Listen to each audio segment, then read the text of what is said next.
Hello dear learners, welcome back to Abit Shiksha. Today's daily news capsule is brought to you by Abit Shiksha. So let us begin. आज के जो important articles है, first is regarding the AI generated content. So इसमें क्या है कि the former Chief Minister of Delhi, Arvind Kejriwal ने he had uploaded some content which was AI generated, wherein B.R. Ambedkar Sahab was blessing him as his child.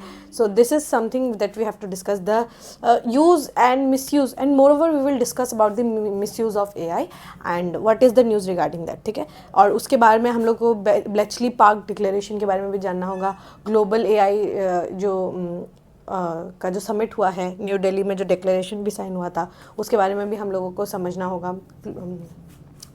This is important. Okay. Second is center scraps no detention policy for class 5th, 8th, 5th to 8th lay stress on remedial measures. तो कोई भी बच्चों को 5th से तक जो है और 8th तक जो है डिटेन नहीं किया जाएगा, और हमारा फोकस क्या रहेगा, remedial measures पे. This is third news. And the most important news of the hour, the most very important, and I am pretty sure that there is going to be one question from in the next examination, preliminary examination, and mains also for that matter, would be this topic. This is the topic is canary in the canopy, but it is regarding the Indian State of Forest report that of 2023 that has been released. Okay, so there are a lot of data that has been collected, and we have to go through the important ones, and we will go through in this video.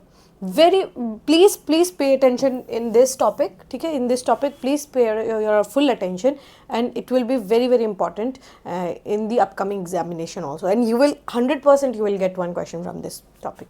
So be ready, make sure you are making notes for this, and this is very important. Okay, first news, you can see this is an AI generated picture of Baba Saheb Ambedkar and Arvind Kejriwal. So this is an AI generated content, and not just Arvind Kejriwal and his party is making, but all other parties are making and generating videos and content using AI. So AI generative videos क्या है? Even the recently held parliament session saw heated argument over alleged objectionable comments of Union Home Minister against Dalit icon B.R. Ambedkar. The Aam Aadmi Party releases an artificial intelligence generated video showing him blessing its chief chief Arvind Kejriwal as a son. So like his son, B.R. Ambedkar Sahab is blessing your Aam Aadmi Party chief Kejriwal, and this has been so much in news because some remarks had been made upon Baba Saheb by the Union Home Minister, and this is very important. Okay, we have to know, we have to understand about the videos and its implications. In the video, Mr. Kejriwal is shown as seeking strength from Baba Saheb, who to fight those who spoke ill of one of the persons who had drafted the constitution. So in this video, he showed that how he is going to fight against those who were trying to ill portray the person who had drafted the constitution, the fighters of the Dalit.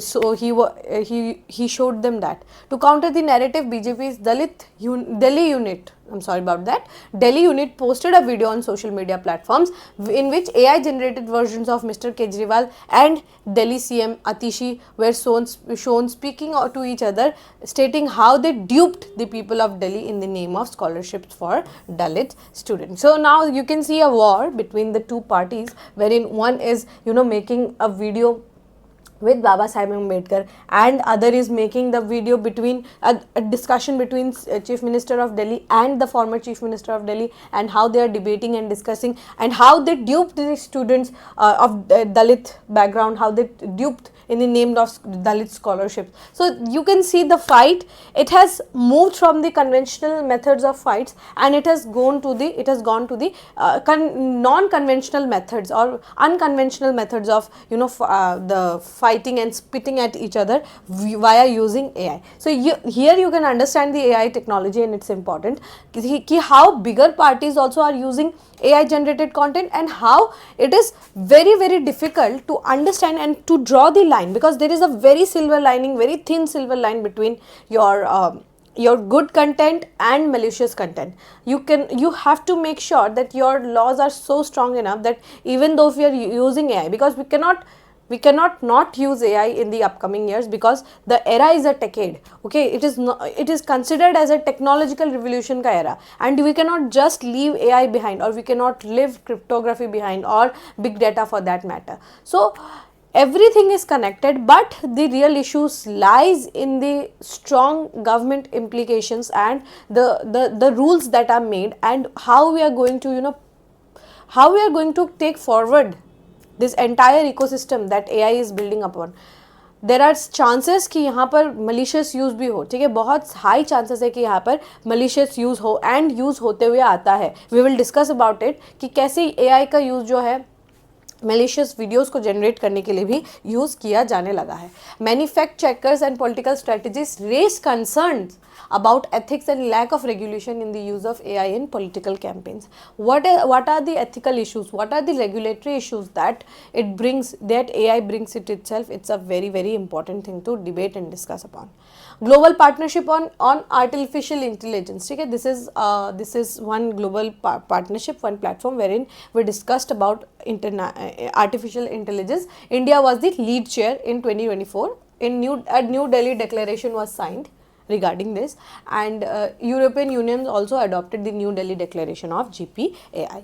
UK AI Safety Summit or the Bletchley Park Declaration, ठीक है, 2023 में it happened in Bletchley Park, and in 2024 it happened in New Delhi. The summit focused on addressing the safety and security aspects of AI, emphasizing the need for international cooperation. There is need for international cooperation, and we had to emphasize on the security issue that AI brings with itself. The 28 major countries including United States, China, India and European Union signed the Bletchley Park Declaration at the first ever AI Safety Summit. 2023 was the remarkable year because in this year only we signed the Bletchley Summit Declaration, Bletchley Park Declaration we can say, and in this only all the big countries, you would see US, you would see China, you would see India and the European Union for that matter, all these countries they signed the Bletchley Park Declaration on AI safety. ठीक है, what are the challenges with AI? ठीक है, first is dealing with bias in AI. Biases in AI originated from biased data and human annotation poses challenges. The ongoing efforts evolve researching, implementing auditing mechanism and establishing evaluation structures to study address biases in AI models. Many of the AI models are very, very biased towards certain things. You would see there was kind of a survey was done, and in that survey what AI was generating was something that people had to fit in that module. अगर एक computer system है या फिर कुछ भी है, ठीक है, एक कंप्यूटर का सिस्टम का एग्जांपल लेते हैं, हम जो उस पर फिट करेंगे, जो डेटा उसमें हम भरेंगे, वही डेटा तो वो रिट्रीव करके देगा, क्योंकि obviously a computer doesn't has a brain on its own.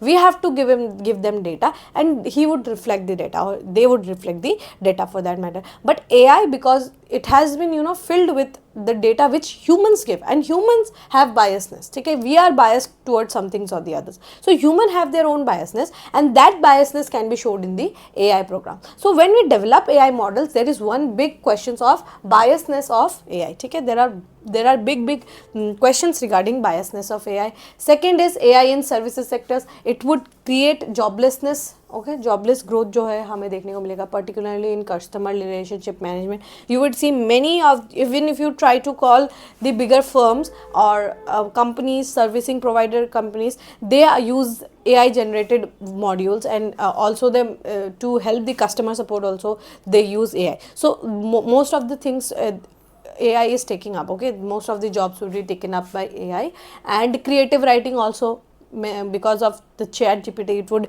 ChatGPT and other AI models like Gemini by Google, they would eat up many of the jobs. The focus on retraining workers to cope with the evolving job market. So we have to focus on retraining the workers, okay, in the evolving job market. Cyber security is the biggest threat. इसमें malicious जो है actors could use AI to launch target against certain groups, ठीक है, critical infrastructure, they could steal sensitive data or disrupt in essential services like the attack on AIMS database, okay, AIMS Delhi का database में direct attack हुआ था.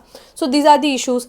Again one more issue is regarding deep fakes जो कि बनाए जा रहे हैं, ठीक है, बहुत सारे लोगों का deep fakes जो है वो बनने लगा है, बहुत सारा malicious content जो है AI could generate. So these are the issues that is relating with your AI uses जो है उसके ज़्यादा जो है उसका मेलिशियस यूज़ जो हमें देखने को मिल रहा है ऑफ AI. एंड हमें यहाँ पर क्या है बहुत सेंसिटिवली इस टॉपिक को जो है डील करना हो चाहिए, because this is something which can have a very big effect, बहुत बड़ा उसका इफेक्ट हो सकता है in the upcoming years. And बहुत ज़रूरी है कि ऐसा हम कानून बनाएं, the laws should be so study ना कि मतलब जो यहाँ पे लैक्यूनाज या लूप होल्स है ना वो बहुत कम रहे, बिकॉज हम AI का यूज़ तो हम करना चाहते हैं पर the rules and regulations are so vague, so blunt and so wide कि कोई भी इसका लूप होल का यूज़ कर सकता है. So we have to make sure that our rules and regulations are so study that it should not be a case of concern. Even though हर कोई भी रूल या कोई भी नियम क्या कोई भी कानून या कोई भी technology is not perfectly all right, ठीक है, हर कुछ भी 100% नहीं है, but we have to make sure that जैसे आप देख सकते हैं मॉडल आपके पास है, लाइक EU का जो AI सेफ्टी का मॉडल है it's very good, very recent, very top notch. बहुत सिक्योरिटी का जो लीकेजेस है, जो आपका सिक्योरिटी का प्राइवेसी का जो लीकेजेस है वो बहुत मिनिमल है वहाँ पर. But in case of India यहाँ पर AI सर्वेलेंस एंड इमेजिंग करना ये सब में प्राइवेसी का जो फैक्टर है उसको हम बहुत ज़्यादा कॉम्प्रोमाइज़ कर देते हैं. So we have to make sure that we are inspired from those model which are मतलब जो कि पहले बन चुका है हमसे पहले, क्योंकि वो बन चुका है, they know the pluses and minuses, तो हमें उसको अंडरस्टैंड करना चाहिए, हमें उसको स्टडी करना चाहिए and then we should implement it in the country. ठीक है. Alright, the next news is center scraps no detention policy for class 5th, 8th, ले स्ट्रेस ऑन रेमेडियल मेजर्स. ठीक है, तो यहाँ पर देखिए कि जो सेंटर ने जो है नो डिटेंशन पॉलिसी जो है वो क्लास 5th और 8th के लिए लगाया है. तो paving the way for school to hold back students who are unable to जो कि यहाँ पर जो भी अब क्या होगा, centre scraps no detention policies. ठीक है, यहाँ पर क्या है कि सेंटर ने स्क्रैप कर दिया है नो डिटेंशन पॉलिसी. अभी हर बच्चे को क्या करेंगे 5th एंड 8th क्लास में they would detain the students. ठीक है, यहाँ पर डिटेन स्टूडेंट्स को जो है डिटेन किया जाएगा एंड उनके लिए क्या है कि जो बच्चे अब क्लियर नहीं कर पाए ऑब्वियसली ईयर एंड एग्जामिनेशन, तो they have to repeat the classes. ठीक है, the ministry of education has published a gazette notification dated December 16 titled the rights of children to free and compulsory education amendment rules of 2024. यहाँ पर क्या बोला, if a child fails to fulfill promotion criteria in 5th and 8th in the regular examination they can be held back. यहाँ पर क्या है कि आप बच्चों को 5th और 8th क्लास में, क्योंकि पहले डिटेन नहीं किया जाता था कि 9th के बाद ही डिटेंशन होता था, पर अब जो है डिटेन किया जाएगा 5th के बाद भी और 8th के बाद भी. In the rules, the ministry also emphasized the need for remedial measures for such students to close the learning gaps. ठीक है, अभी तो क्योंकि अभी डिटेन किया जाएगा बच्चों को 5th और 8th में भी, तो यहाँ पर क्या है हमें remedial measures जो है उसको लेना चाहिए और फोकस करना चाहिए कि बच्चे लोग जो लर्निंग गैप्स है उससे उभरे. ठीक है. While the Right to Education Act 2009 had been amended to scrap the no detention policy as early as 2019, the rules have been notified only now. ये जो amendment है इसको 2019 में ही लाया गया था, पर rules और regulations को इसी साल लाया गया है. Since the National Education Policy was announced in 2020, we waited for the National Curriculum Framework document which was published in 2023 before coming out with the rules. तो पहले NEP आया, उसके बाद जो framework है curriculum का framework है वो आया, and then now these rules have been implemented. So you see a very big change in the education sector. पूरे एजुकेशन सेक्टर को जो है थोड़ा रेवोल्यूशनराइज करने की यहाँ पर जो है कोशिश की गई है एंड जो नो डिटेंशन पॉलिसी था उसको स्क्रैप अवे ही कर दिया है. After all the options are exhausted. If there is a need to detain the students they shall be detained. ये बोला गया है कि अगर एक बच्चे को डिटेन करना जाना मतलब जायज़ है और करना ही पड़ेगा तो उनको डिटेन करना ही होगा. At the same time no student shall be expelled from school until class 8. कोई भी बच्चा जो है उसको स्कूल से एक्सपेल्ड नहीं कर सकते क्लास 8 तक, और मतलब कोई भी कारण से बच्चों को आप क्लास 8 तक जो है उसको एक्सपेल नहीं कर सकते. अगर वो फेल हुए हैं तो आपको फिर से उनको फिर से पढ़ा के again you should make them good enough कि वो पास कर जाएं, said union school education secretary Sanjay Kumar. The rule further stated that if a child fails to fulfill the promotion criteria as notified from time to time, they shall be given additional instruction and opportunity for re-examination with a period of 2 months. मतलब आपको आप fail हुए, आपको 2 महीने के अंदर फिर से re-examination देने का मौका दिया जाएगा from the date of declaration of results. If the child fails to clear the re-examination, they should be held back. तो पहले आप एग्जाम देंगे मेन एग्जामिनेशन, अगर उसमें आप फेल होंगे आपको दूसरा एक और मौका दिया जाएगा, अगर आप इस मौके में भी फेल हो गए देन आपको फिर से अपना क्लास को रिपीट करना होगा. The right to education provided free and compulsory education for children in 2009 and enforced it as a fundamental right under Article 21A. ठीक, तो यहाँ पर क्या है कि पहले जो है कंपलसरी एजुकेशन का जो एक्ट है वो 2009 में लाया गया था एंड उसके बाद इसको इन्फोर्स कर दिया गया इन 2009 को इसको इन्फोर्स किया गया और इसको फंडामेंटल राइट बनाया गया अंडर आर्टिकल 21A. ठीक है, 21A के तहत.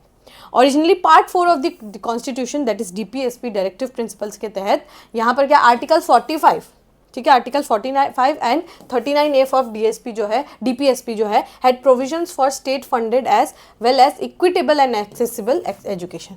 तो यहाँ पर क्या है, अगर आर्टिकल 45 देखें एंड आर्टिकल हम 39F देखें, ठीक है, दोनों में एजुकेशन के बारे में डिस्कस किया गया है. ठीक है, एजुकेशन के बारे में यहाँ पर डिस्कस किया गया है एंड उसी के तहत जो है ये एक्ट को लाया गया था जिसमें हमने राइट टू एजुकेशन को इंक्लूड किया है. So this is very important, ये आपको पता होना चाहिए. दिस इज़ समथिंग जो आपको ऑब्वियसली पता भी होगा, अगर आपने बेसिक्स अपना पढ़ा है तो ऑब्वियसली आप लोगों को ये इसके बारे में आइडिया ज़रूर होगा.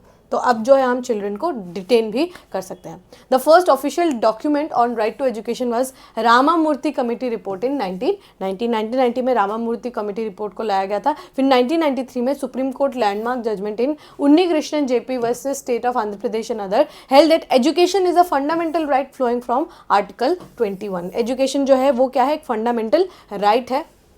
फिर क्या है, तपास मजुमदार कमेटी जो 1999 में बनाया गया था उसमें क्या बोला, insertion of article 21A which will give a fundamental right status to right to education. और उसी के साथ अभी आप देख सकते हैं कि हमारे पास क्या है, article 21A that deals with right to education. समझ आया आप लोग को? This is the all thing that we need to know. ठीक है, थोड़ा अच्छे से पढ़ के जाइएगा. ठीक है, ये सारे टॉपिक्स को अच्छे से कवर करिएगा from your polity section. Last but not the least but the most important news of the day is regarding the Indian State of Forest report of 2023 जो कि रिलीज हुआ है रिसेंटली. ठीक है, डेटा बहुत है, डेटा हैवी है आज ये वाला टॉपिक जो है. Please make sure that you are writing it down. ठीक है, according to the new Indian state of forest report 2023, ये कौन निकालता है, फॉरेस्ट सर्वे ऑफ इंडिया जो है ये इस रिपोर्ट को रिलीज करते हैं. 25% of land is covered by forest और trees on the face of healthy figure and a step closer to national forest survey prescription. ठीक है, फॉरेस्ट पॉलिसी का प्रिस्क्रिप्शन के तहत क्या बोला गया है, इंडिया का कितना परसेंट लैंड, 25% ऑफ लैंड जो है इसमें क्या है, हमारा फॉरेस्ट से ये कवर किया गया है. Post independence India's forest governance has been typified by attempts to break free from European colonist insular view of forest as resources of timber, codified law and country inherited. तो ये बात सच है कि जैसे ही हम पोस्ट इंडिपेंडेंस हुए तो colonial mindsets क्या कहता था कि ये जो फॉरेस्ट है these are just merely resources जो कि हमें रिसोर्स प्रोवाइड करता है. But forest is not just for resourcing, resource तो वो उसका एक हिस्सा है, but forest support life, forest support ecosystem, forest are for regulatory purposes, regulation करते हैं वो, जैसे पोल्यूशन को कंट्रोल करना हो, पानी को रोकना हो, लैंडस्लाइड ना होने देना हो. These are regulatory works of the forest system. Forest है एस्थेटिक वैल्यूज ऑल्सो, तो एस्थेटिक वैल्यूज भी है फॉरेस्ट का. So there you can not just pinpoint and say कि only forest gives us resources. There are many other things that forest provides us.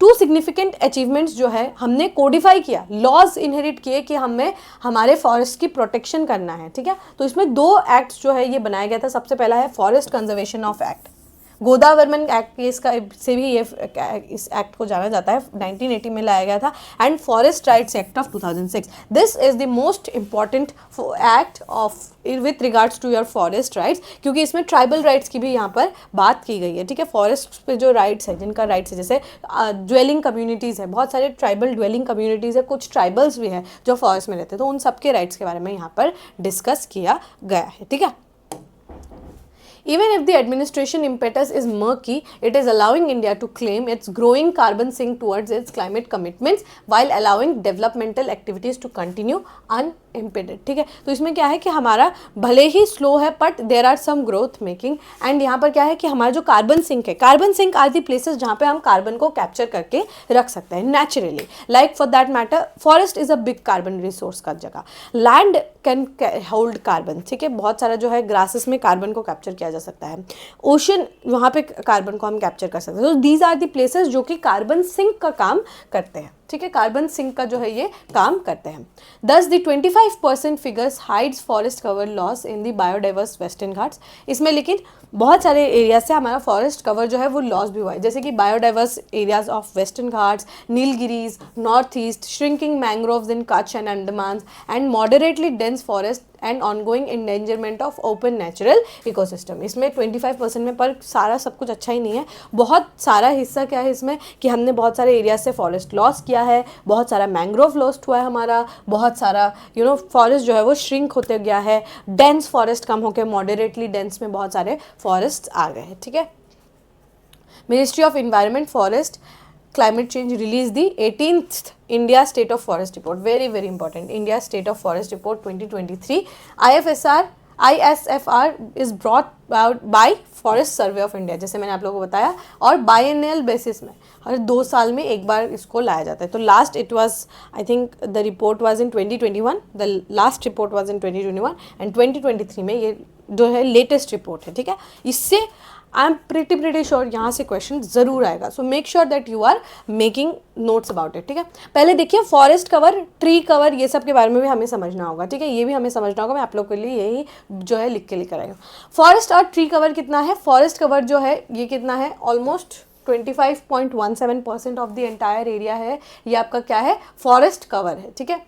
Forest cover जो है, entire forest cover जो है इसमें the total forest cover has an area of 21.76%, whereas the tree cover has 3.41%। मतलब forest जो है, total forest area जो है, इसमें हम 2 हिस्सों में फॉरेस्ट को डिवाइड करते हैं, मतलब पहला होगा आपका टोटल फॉरेस्ट कवर और आपका ट्री कवर, ये दोनों को मिला के हम क्या कहते हैं, फॉरेस्ट एरिया कहते हैं, ठीक है।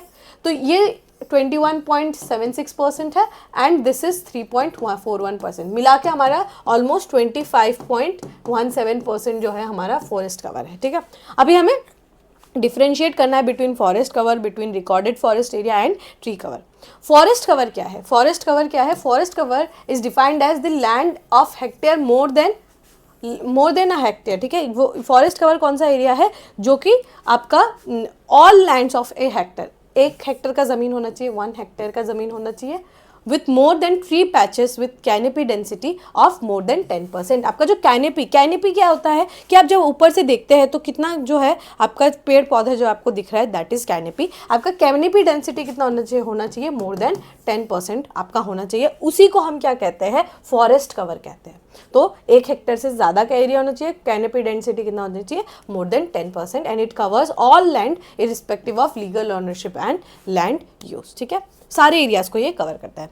रिकॉर्डेड फॉरेस्ट एरिया क्या है, वो एरियाज जिसको गवर्नमेंट ने रिकॉर्ड करके रखा है, those are recorded forest area, ठीक है। गवर्नमेंट ने जिनको रिकॉर्ड करके रखा है, those are recorded forest area.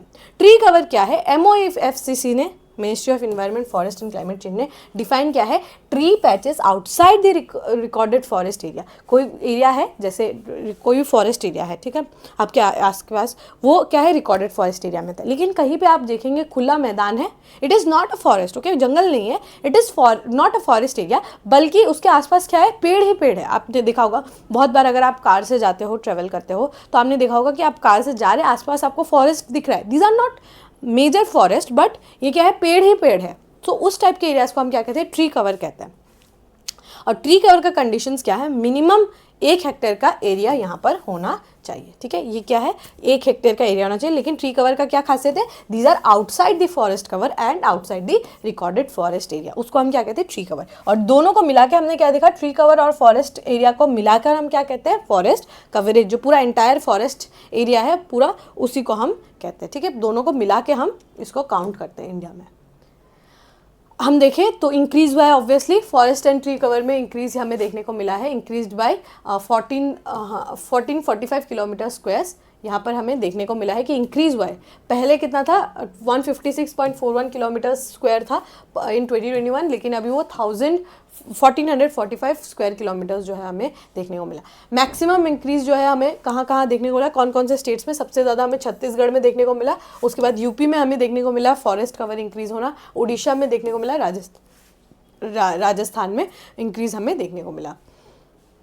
तो मैक्सिमम जो है फॉरेस्ट कवर अगर आप देखें मिजोरम में है, फॉलोड बाय गुजरात, ओडिशा, और लार्जेस्ट डिक्रीज आपको कहाँ देखने को मिलेगा फॉरेस्ट कवर का, मध्य प्रदेश जहाँ पे सबसे ज़्यादा फॉरेस्ट कवरेज है, पर वहाँ पर हमें डिक्रीज देखने को मिला है। कर्नाटका में डिक्रीज देखने को मिला है, लद्दाख में डिक्रीज देखने को मिला है, नागालैंड में डिक्रीज देखने को मिला है। तो जो जगह है जो कंपैरेटिवली ज़्यादा फॉरेस्ट डेंस होना चाहिए, वहाँ पर फॉरेस्ट का डेंसिटी जो है वो बहुत ज़्यादा कम होते हुए हमें नज़र आ रहा है। जैसे मध्य प्रदेश है, नागालैंड है, लद्दाख है, कर्नाटका है, this should have more forest coverage. You would see these are more economic जो एरियाज़ है। मध्य प्रदेश बहुत फॉरेस्ट कवरेज है, वेस्टर्न घाट्स का पार्ट है Karnataka, Ladakh Himalayan biodiversity, Nagaland north eastern biodiversity, वो सब जो है यहाँ पर हमें कमी देखने को मिल रही है।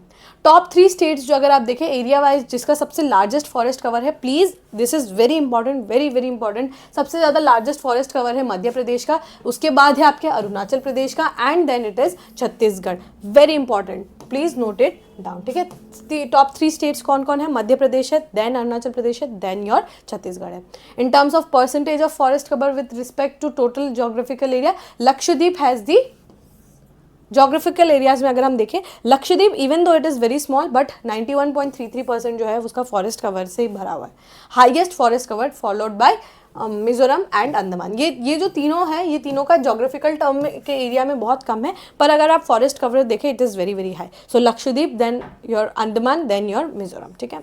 हाई फॉरेस्ट कवर जो है 19 यूनियन टेरिटरीज एंड स्टेट में हमें 33% से ज़्यादा का फॉरेस्ट कवरेज देखने को मिला है। Out of these 8 states UT namely Mizoram, Lakshadweep, Andaman and Nicobar, Arunachal Pradesh, Nagaland, Meghalaya, Tripura, Manipur have forest coverage above 75%, ठीक है। तो यहाँ पर कहीं पे भी हमारा स्टेट असम नहीं है, बिकॉज हमारे comparatively it is very very low, but you will see states like Meghalaya, Nagaland, Arunachal Pradesh, Manipur, Tripura, Mizoram, ठीक है। बस असम को छोड़ के बाकी सारे 6 के 6 यहाँ पर स्टेट्स है जहाँ नॉर्थ ईस्ट के जहाँ पे 75% से ज़्यादा फॉरेस्ट कवरेज है, ठीक है। एक बार हम फॉरेस्ट सर्वे ऑफ इंडिया की तरफ नज़र डाल लेते हैं। फॉरेस्ट सर्वे ऑफ इंडिया जो है ये इसको कब एस्टैब्लिश किया गया था, 1981 में। इसने किसको सक्सीड किसको किया, the pre investment survey of forest resources, PIFSR, ये किसने इनिशिएट किया इन 1965।